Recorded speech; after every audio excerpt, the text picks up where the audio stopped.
Welcome to GRE. Happy holidays. I'm your host, Keith Weinhold. Today, is real estate underpriced, adequately priced, or overpriced? I'll outline a hierarchy of winners and losers with inflation and real estate, how the rent stole Christmas. Then, the verdict is in as I reveal GRE's 2024 home price appreciation forecast, all today on Get Rich Education. When you want the best real estate and finance info, the modern internet experience limits your free articles access, and it's replete with paywalls, and you've got pop-ups and push notifications and cookies disclaimers. Ugh. At no other time in history has it been more vital to place nice, clean, free content into your hands that actually adds no hype value to your life.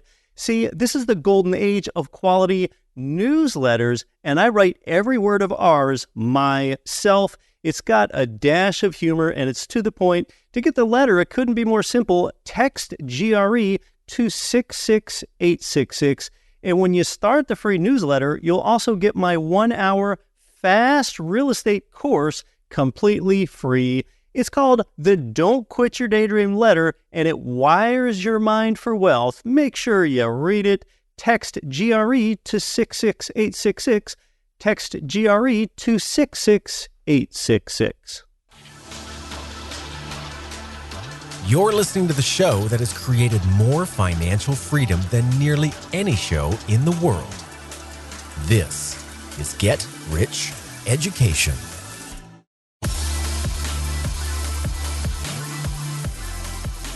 Welcome to GRE from North Pole, New York to North Pole, Alaska, and across 188 nations worldwide. I'm Keith Weinhold, and you're listening to Get Rich Education on Christmas. Happy holidays. Today, is real estate cheap, adequately valued, or overpriced? Well, to many, it doesn't feel like a relative bargain today when you see how much housing prices and payments have escalated these past 3 years. There are a lot of ways to approach the question about whether today's U.S. real estate is cheap, adequately priced, or overpriced, so let's approach them.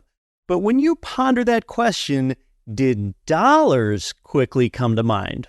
Well, the median home price is $431,000 today, depending on how you slice it.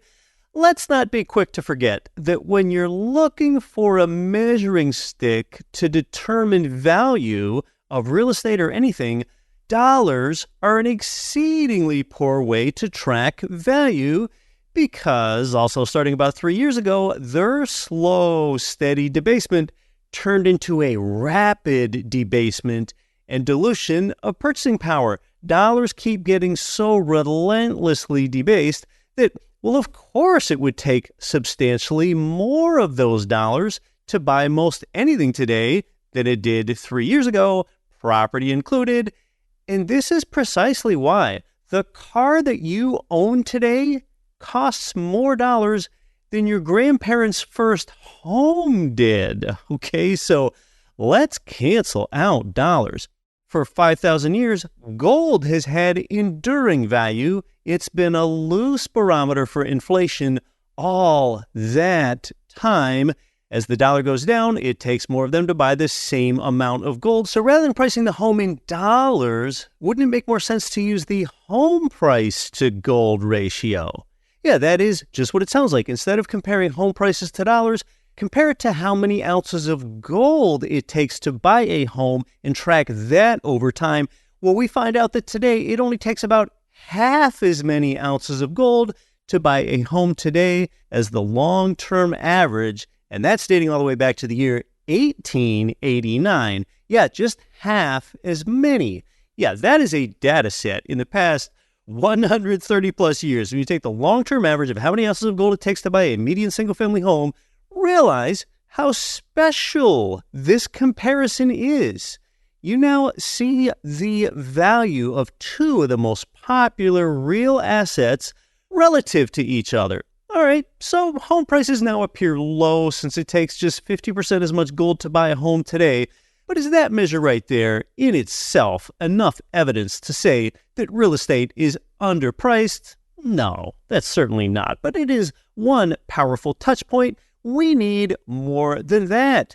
Consider global house prices. So much of the world is a renter nation compared to the U.S. because home prices are substantially higher in other developed nations, from Australia to Canada. Canadian home prices are still nearly double the price of the same U.S. home. This is a second powerful measure that U.S. home prices are cheap here in the middle of the 2020s decade.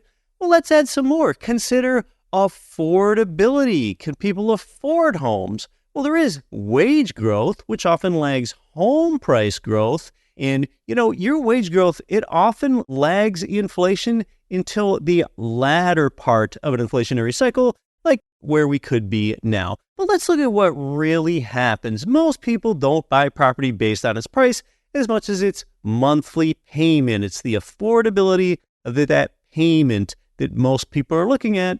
Today's mortgage rates, though they don't feel low because of where we were a few years ago, like I mentioned here on the show before, mortgage rates are still below their long-run average of 7.7%. This is another important measure of how real estate prices in America today are not overpriced. But what I'm going to do now is turn the prism in another direction here so that the sunlight strikes it differently. Let's shine the light somewhere else, because we still have not adjusted for something extremely important when you're valuing real estate or anything for that matter. Let's look at the attribute of quality. Yes, we need to adjust for quality. Since 1889, an ounce of gold is just still that same ounce of gold. Its physical properties have not changed one bit since the year 1889, which is one reason why it's a good measuring stick and why I brought it up earlier. But in 1889, let's look at real estate. It has changed to an astounding degree. A new Victorian-style home back then had sparse amenities and perhaps 950 square feet. And yeah, that was a normal-sized home back in that era. In 2023, a home averaged 2,415 square feet. And today's home has features that would be considered unthinkable luxuries yesteryear, like air conditioning, multiple bathrooms, quartz kitchen countertops, and closets vast enough that you could play pickleball inside them. So you're getting more home today. Between today's home size, lot size, amenities, and safety features, you can make the case that you're getting 5x more or perhaps even 10x more home than you were in 1889. And you're getting that perhaps even at a lower inflation-adjusted price. And the more you realize all of this, you can increasingly validate asking the question, why are homes still so cheap in America today? And there are some other factors too, but all things considered, one can surely make the case that today's U.S. residential real estate is not overpriced, it's cheap. As we're talking about the relative valuation of homes today, here's a hint. This plays into when I'll reveal GRE's 2024 home price appreciation forecast at the end of the show today, where I will pin the projected appreciation number down to the nearest whole percent for you. That's how exact we're going to get. Before I talk about residential real estate again, when we discuss how the rent stole Christmas, let's discuss a niche of the commercial real estate market here that we've never discussed on GRE before, and it's so interesting, whether you are a sports fan like me or you're not, and that is stadiums. Yes, sports stadiums have a lot to do with urban real estate dynamics, and they're even more important amidst this struggling office sector that's already hollowing out parts of some downtowns.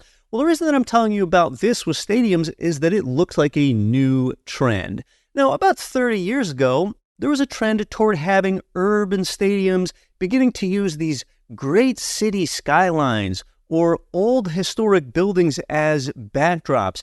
Everyone points to Camden Yards in Baltimore in the 1990s as kicking off the urban real estate ballpark trend.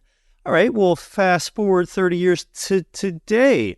Earlier this month, Ted Leonsis, the owner of the NBA's Wizards basketball team and the NHL's Capitals hockey team, both in Washington, D.C., they announced a deal to move both teams from downtown D.C. across state lines to Alexandria, Virginia, although at last check, no official documents had been signed. So yes, moving them out of the central city.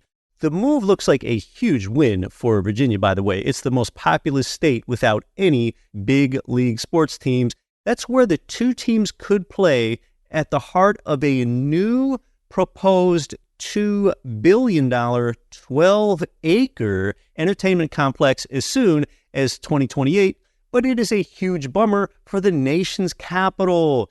Yes, Washington, D.C., it has one of the highest rates of people working remotely in the U.S., so that hollows out the urban core. D.C.'s once buzzing downtown is still struggling to recover post-COVID. Now, D.C. Mayor Muriel Bowser, who has made a last-minute offer to Leonsis to keep the teams right there in the city, faces the potential loss of two major fan bases and a sports hub. It's right there in the city's Chinatown area. Yeah, this could be a new trend in stadiums and shaping the complexion of urban real estate. Now, Leonsis is playing for Virginia. That really places him among other billionaire franchise owners that want to build these massive entertainment complexes near their teams in order to capitalize on this growing synergy between sporting events and other nightlife and entertainment.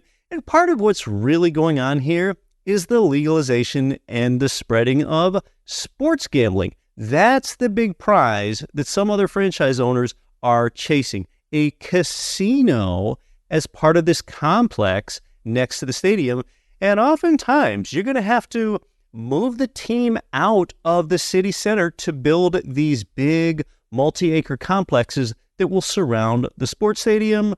Earlier this month, Dallas Mavericks owner Mark Cuban, he came one step closer to his dream of building a new Mavs arena in the middle of a resort and casino after he struck a deal to sell his majority stake of the team to a casino mogul named Miriam Adelson. In November, New York Mets owner Steve Cohen, along with Hard Rock International, they proposed an $8 billion entertainment complex and casino to be built next to Citi Field. These are major urban projects. So this trend of sports complexes with casinos is really picking up in the nation, but not absolutely everywhere. In Oklahoma City, there is an exception. There in OKC, voters approved a good old-fashioned 1% sales tax for the next 6 years to fund the construction of a new downtown arena for the OKC Thunder. And with that agreement, the Thunder could stay in OKC through 2050. We're talking about how a trend worth tracking in urban real estate is stadiums leaving downtowns. Now, one reason that I often talk about the power of inflation ravaging most people's lives here on GRE is because it's so bad that it means you need a second job. Yes, you do. Not in the traditional sense. But look, if you are, say, during the day, a corporate attorney, or you're a financial systems analyst, or you're a crab fisherman, why can't you just do a really good job at your day job in that position and then go home and at the end of the week call it good enough? Why can't you just do that? Well, you cannot do that because if you're being paid in dollars, your second job is learning how to invest those dollars at a rate higher than inflation. Otherwise, your prosperity gets diminished and your one quality of life and one set of opportunities are going to suffer. That's why inflation makes a second job a necessity. So your second job is investing. The other reason that I often discuss this topic is because, as we know, real estate helps you profit from inflation 3 ways at the same time. 2 weeks ago, I told you that if you want to learn more about how that works with the inflation triple crown, that you can go to getricheducation.com/triple crown to watch my free 3-part video series. I did that because I've described the inflation triple crown here on the show before, and I don't want to be too repetitive. But seeing that it is an enduring GRE principle, I've got a new way to explain this to you. Whether you're a longtime listener or a newer one, then you're going to get some perspective out of this. I think you're really going to like it.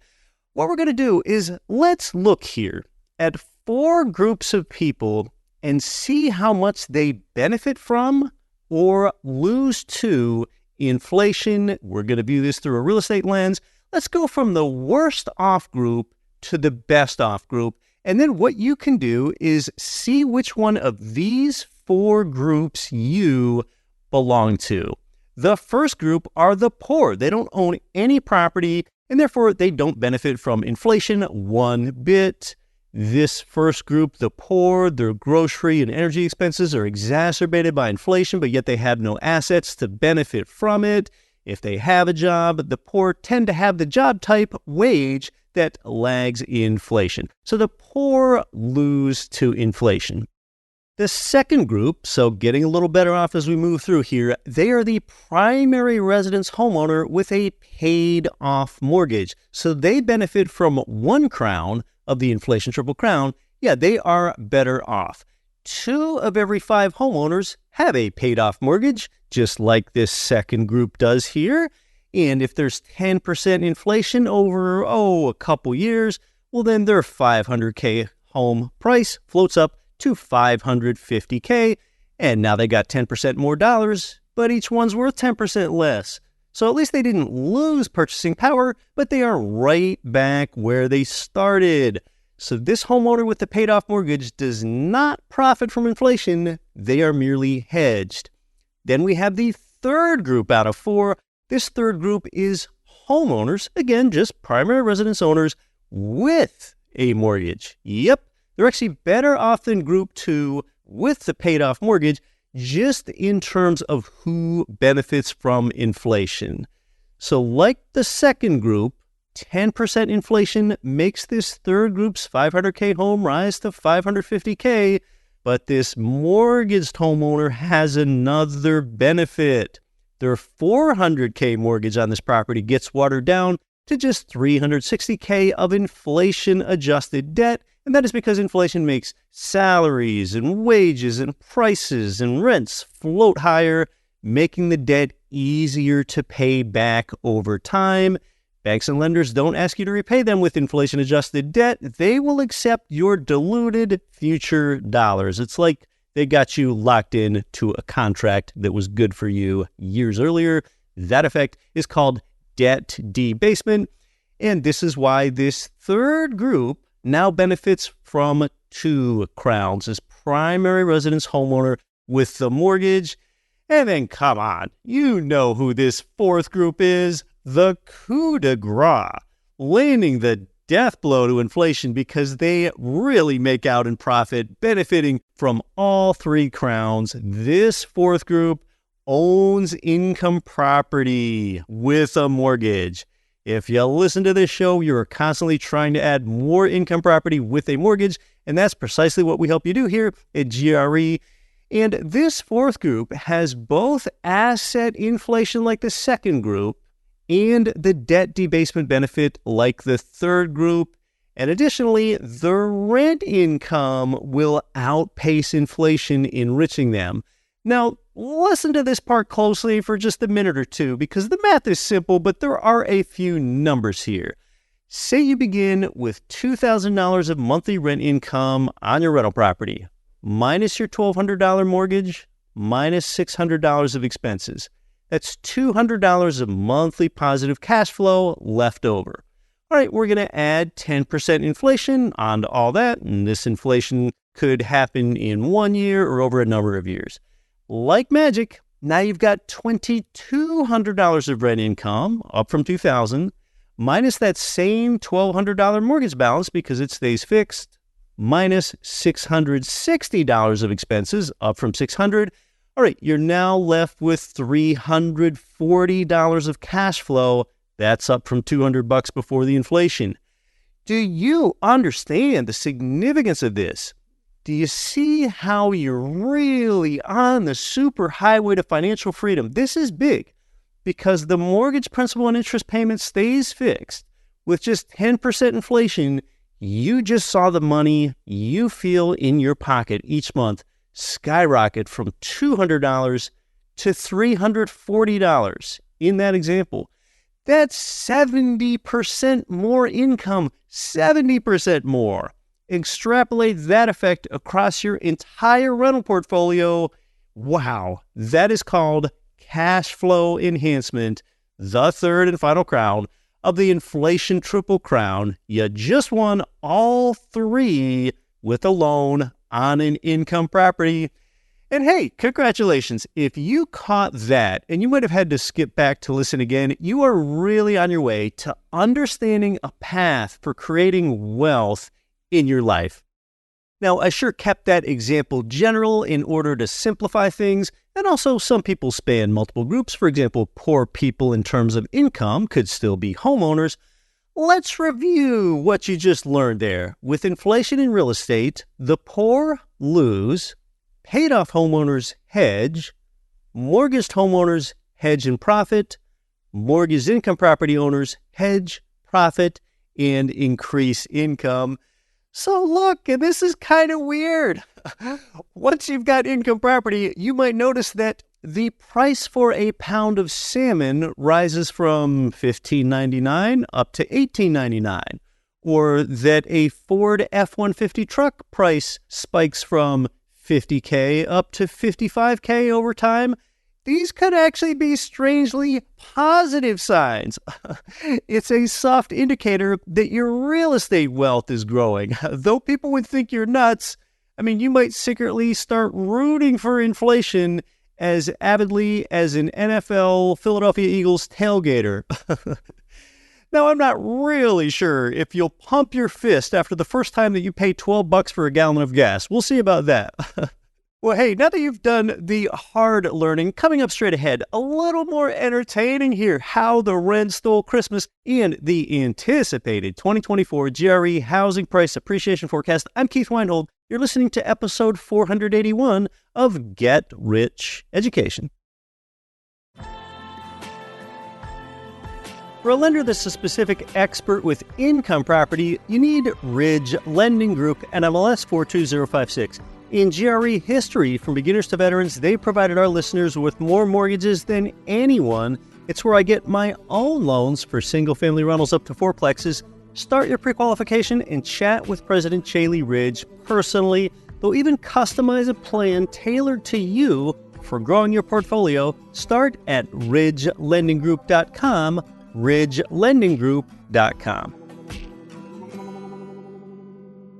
I'll just tell you, for the most passive part of my real estate investing, personally, I put my own dollars with Freedom Family Investments because their funds pay me a stream of regular cash flow, and returns are better than a bank savings account, up to 12%. Their minimums are as low as $25K. You don't even need to be accredited for some of them. It's all backed by real estate, and I kind of love how the tax benefit of doing this can offset capital gains and your W-2 job's income. And they've always given me exactly their stated return, paid on time. So it's steady income, no surprises while I'm sleeping or just doing the things I love. For a little insider tip, I've invested in their Power Fund. To get going on that, text family to 66866. Oh, and this isn't a solicitation. If you want to invest where I do, just go ahead and text family to 66866. This is Ridge Lending Group's president, Chaley Ridge. Listen to Get Rich Education with Keith Weinhold. And remember, don't quit your daydream.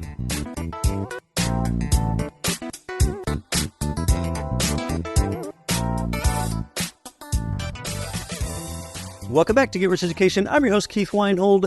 Be friendly, not friends. Those 4 words are the best concise guidance for how a landlord should keep the relationship with tenants. But there's a persistent school of thought out there among some in the general public, and it is that landlords are greedy. Landlords like you even want rent on January 1st? Who do you think you are? The Grinch that stole Christmas? Well, as a landlord, of course, you should maintain open lines of communication with your tenants if you're also managing them when it comes to things like those top priorities. I mean, repair and maintenance issues. But when I've had conversations with tenants, and by the way, I don't anymore, my property managers do, let me share with you some pieces that I have gently inserted into my conversations with tenants in regard to rent collection. This has done a lot to ensure timely payments, and they've always known then that my intent is not to steal Christmas. See, a lot of tenants, they're smart people, but they just don't understand your situation as an income property owner, often with a mortgage on your rental property. Many tenants think that you just take their rent payment of, say, $1,800 and that money is all of yours for, say, a big Hawaiian vacation. You and I both know that most of that rent income is spoken for and already passed along for your expenses. One thing that you can tell tenants is, I have a big mortgage on this property to pay every month. That's what you tell them. Younger tenants are less likely to know this at all. Another thing that you can say is 90 to 95% of the rent goes toward all the property expenses, which are always going up. Yeah, I mean, these are your mortgage, insurance, property tax, maintenance, repairs, turnover, utilities, and more. That's what I've called mortgage plus VIM-TUM expenses. VIM-TUM is vacancy, insurance, maintenance, taxes, utilities, and management. Yeah, even with a decently cash-flowing mortgage rental, this statement is true. 90 to 95% of that rent is gone. It's not yours. Another thing you can tell tenants is, I'll be in debt all my life. That's another thing you can mention. And of course, you and I both know that that's good debt. Another thing that you can say to tenants, and really this is just something else that could be said to broader society that thinks that landlords are greedy, and you can say this: I built up my credit score, made a big down payment, and put my money at risk. That's what you say. Yep, and you did all this to provide good housing to strangers. How is that greedy? You can also just simply say, I don't have a 401k. And the more you listen to this show, the more you would ask yourself, why would you want one? And I'll leave you with this last one. I must constantly maintain this property. That's what you say. And you should constantly maintain that property. Now, you probably only need to bring up one or two of those sentences with tenants. The best time for you to do it is actually just before they're officially a tenant. Say those things right at the beginning of the relationship when you're just reviewing the lease, when you're going over that with them and they're about to sign that initial lease. Or you could also mention this months later when they pay the ongoing rent. So this is about your ongoing tenant relations so that they understand your situation. They're going to know that you're a human and you have your own set of issues and financial obligations that you have to take care of. And it's always about telling the truth. Only a Grinch would lie during the holidays. So it's always about being honest and informative. And, with all of that said, it is somewhat of a paradox that all of this can be true, and yet at the same time, strategically bought property is so profitable on your side. And see, with your tenants, this is not the optimum time to wax poetic about how financially free beats debt free. Yes, it's really remarkable that all these statements can be true, even if 90 to 95% of your rent income goes toward your mortgage and operating expenses, all while real estate pays 5 ways at the same time. And now they'll know that the rent they pay is not the rent that stole Christmas, and you sure are not the Grinch. Let me prepare you for GRE's National Home Price Appreciation Forecast for 2024. First things first, How well have past predictions performed? Well, let's take a look at this. Using the NAR's number of median existing single-family home prices, understand that the forecast that I make here is always made near the end of the year prior to the year forecast. It's all done ahead of time, and unlike a lot of agencies, we don't revise our forecast later. It's all set in stone before the forecast year begins. In late 2021, recall that we had just come off a year there, 2021, when national home prices were up 20%, and some people predicted that prices would fall in 2022. Oh no, I let you know in late 2021 that home prices were going to rise a healthy 9 to 10% for 2022. That was the forecast made at the time, and the result was 10%. Then, late last year, you had more agencies predict that prices would fall. I let you know I did not see how with such low housing supply and some of the other reasons. So I forecast 0% for this year. Yeah, I forecast no gain, no loss. And as far as the result there, it is too early to know yet. The year isn't done. All right. We'll build some context here as I make the reveal, the forecast for next year. How about other agencies? What are they forecasting for next year? At last check, the MBA, Mortgage Bankers Association, says home prices will rise 4%, Fannie Mae 3%, Freddie Mac 3%. The HPES, that is the Home Price Expectation Survey, they forecast 2% appreciation. Goldman Sachs also 2%, the NAR 1%, Zillow 0%, Realtor.com minus 2%. If you take all of those and average them, you get a forecast of about 1.5% appreciation for next year. I'll tell you, as we lead up to our forecast here, I'll let you know that it is not that close to the 1.5% average from those agencies. And none of those figures, understand, including mine, are inflation adjusted, so nominal prices. All right, well, let's look at what we use to determine the trajectory of home prices. How is housing supply looking? We know demand is strong. Well, with the Fred active listing count data that I usually use, where the normal supply is 1.5 million units or more, well, the current amount is about 750,000. So it has rebounded somewhat, but it's still less than half of what's needed. And this dearth of supply supports more upward prices. Let's look at interest rates.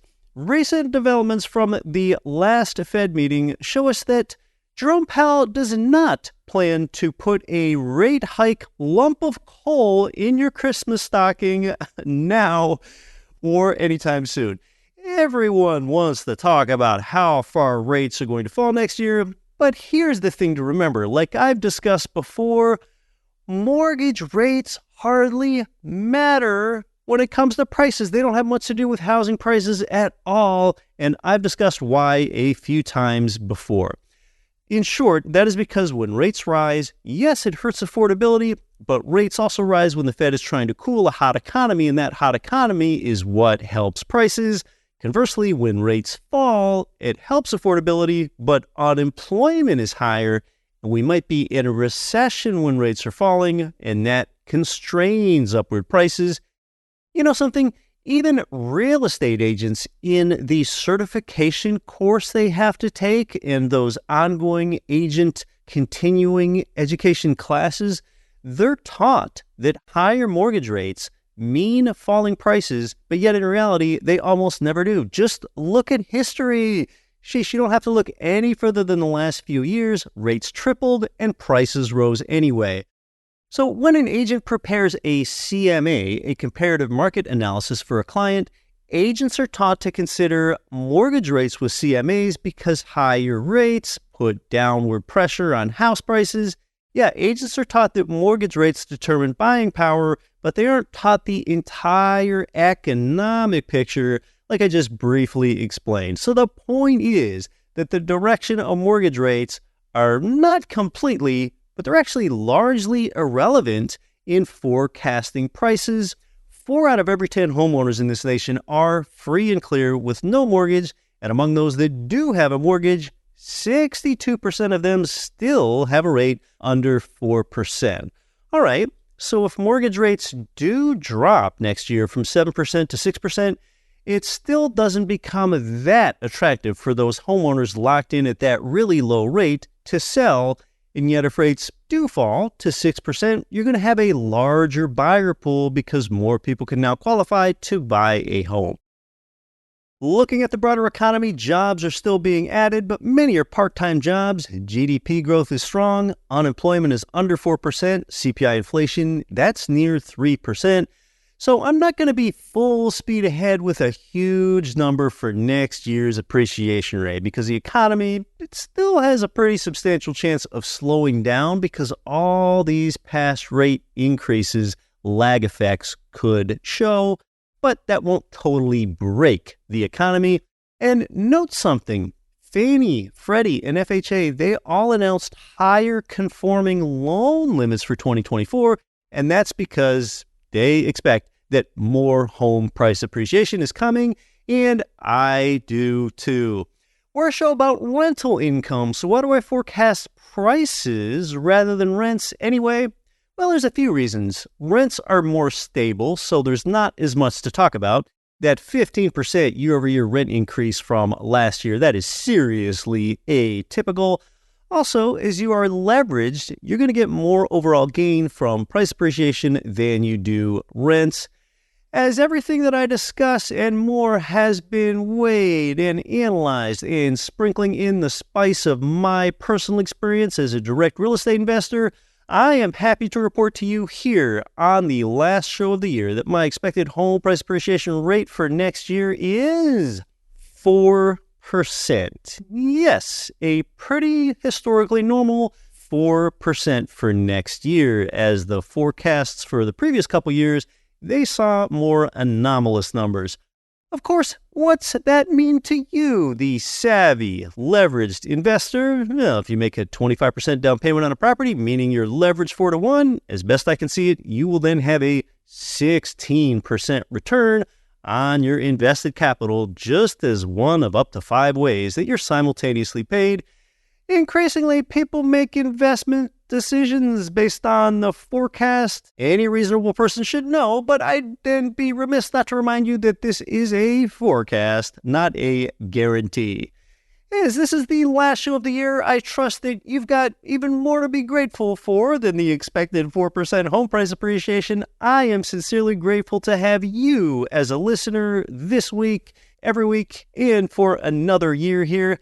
As I'm sure you'll understand that I recorded this episode a few days before Christmas so that I could have a free and clear holiday. Best wishes on the remainder of your holiday season. I'll be back next week right on cue to talk about investing in a new way that you've never thought about before. May all of your New Year's resolutions be as successful as the home price forecast.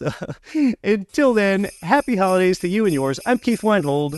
Don't quit your daydream. Nothing on this show should be considered specific, personal, or professional advice. Please consult an appropriate tax, legal, real estate, financial, or business professional for individualized advice. Opinions of guests are their own. Information is not guaranteed. All investment strategies have the potential for profit or loss. The host is operating on behalf of Get Rich Education, LLC exclusively.